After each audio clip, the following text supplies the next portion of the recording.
Entre novembre 1989 et novembre 1990, Aileen Wuornos tue 7 hommes aux abords des autoroutes du centre de la Floride. La femme de 34 ans est finalement arrêtée dans un bar de motards près de Daytona Beach. Il est sûr qu'elle aurait continué. Aileen était une prédatrice comme tout tueur en série. Elle voulait prendre des vies pour son profit personnel. Wuornos étant sous les verrous, les enquêteurs tentent de mettre le grappin sur son amante Tyra Moore. Ils n'ont pas de mal à la retracer à Wilkes-Barre, en Pennsylvanie. Le 16 janvier 1991, Aileen franchit le pas.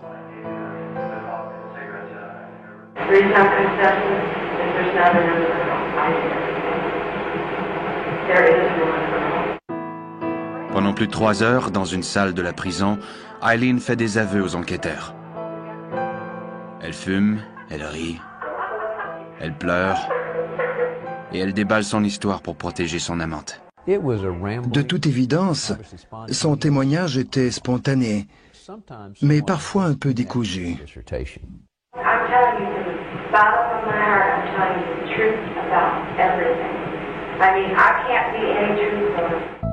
Tout au long de son témoignage, Wuornos ne tient aucun compte des conseils de l'avocat à qui on a confié son dossier.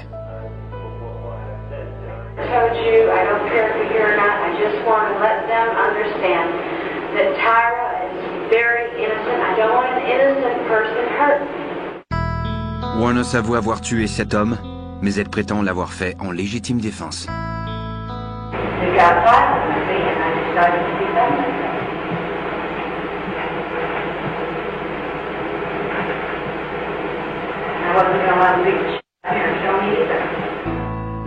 En bout de ligne, 6 chefs d'accusation de meurtre au premier degré sont portés contre Aileen Wuornos. Du coup, le pays entier se repaît de l'histoire sensationnelle de la demoiselle de la mort. C'était une histoire énorme, car normalement les femmes ne tuent pas à la façon d'Aileen Wuornos. Elles tuent des intimes, des personnes qu'elles aiment, mais pas des étrangers. J'étais sous le choc, mais sachant à quel point elle détestait les hommes, à quel point il l'avait exploitée et vice-versa, l'histoire se tenait. De nombreuses propositions de livres et de films sont faites aux détectives, aux parents et même à Wuornos. J'ai tenté de lui expliquer ce que la loi dit à propos des bénéfices à retirer de ses actes, bons ou mauvais. Je lui ai dit, Aileen, tu es libre d'accepter. On va peut-être produire un film ou une série télé, mais tu ne toucheras pas assez d'argent pour t'acheter un paquet de cigarettes. Étrange coup du sort dans une affaire déjà étrange, Wuornos attire l'attention d'une chrétienne de 44 ans, Arlene Prowley, une Floridienne d'Ocala.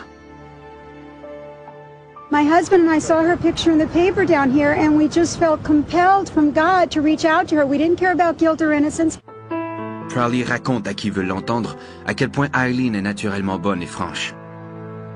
Visiter Wuornos en prison devient une obsession. Les visites lui étaient interdites, car elle n'était pas une parente.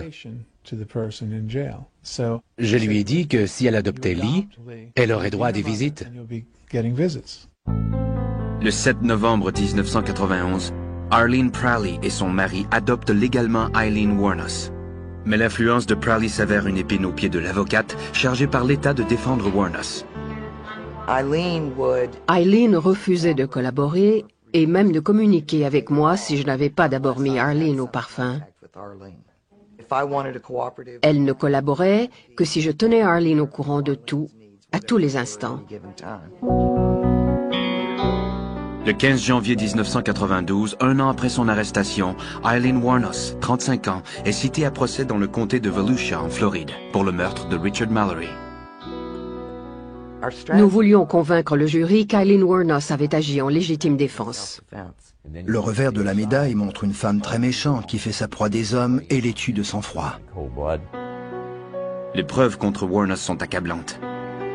Mais l'accusée vit son moment le plus douloureux quand son ancienne amante, Tyra Moore, témoigne contre elle. Aileen tentait désespérément d'établir un contact visuel avec Tyra, mais celle-ci a marché résolument vers la barre des témoins sans échanger un seul regard avec Aileen. Je ne suis pas sûre que Lee ait compris que Tyra l'avait dénoncé jusqu'au moment de son témoignage. C'est alors qu'elle a encaissé le coup. Elle a pleuré parce qu'au fond, Tyra l'avait trahie. Je savais que c'était la chose à faire. Mon seul regret, c'est de ne pas avoir prévenu la police après le premier meurtre. Peut-être les 6 autres seraient-ils encore vivants. Quand vient le temps pour la défense d'établir le bien fondé de son argumentation, Eileen devient sa pire ennemie.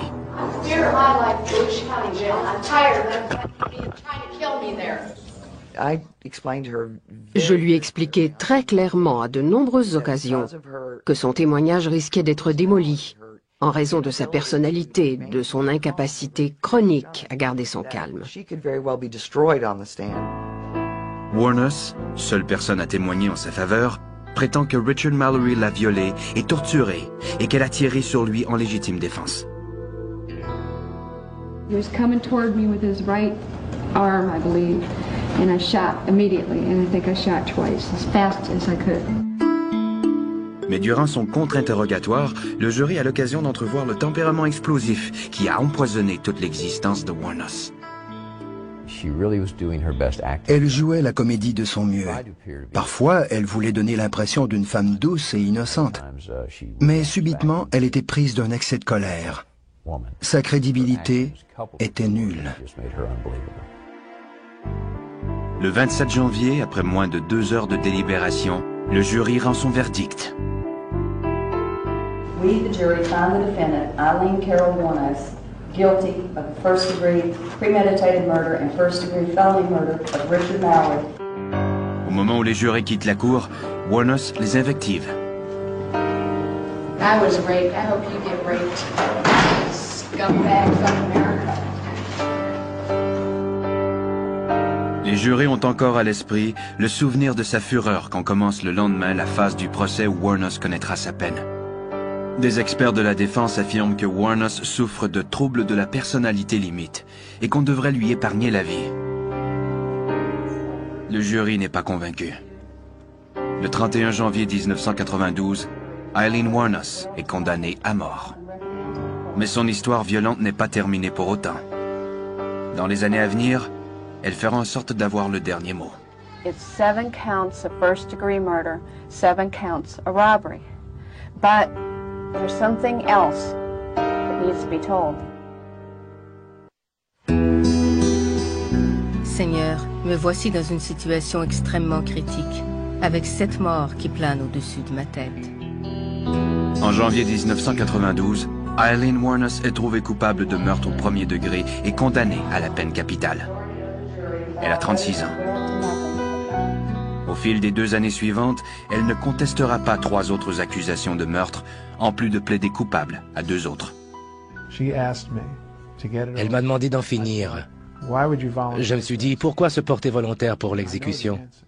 Mais je connaissais la réponse. Parce qu'elle ne voulait pas être coincée dans une pièce minuscule pendant 20 ans, jusqu'à l'épuisement des appels. Wuornos prétend dorénavant qu'elle a trouvé Dieu.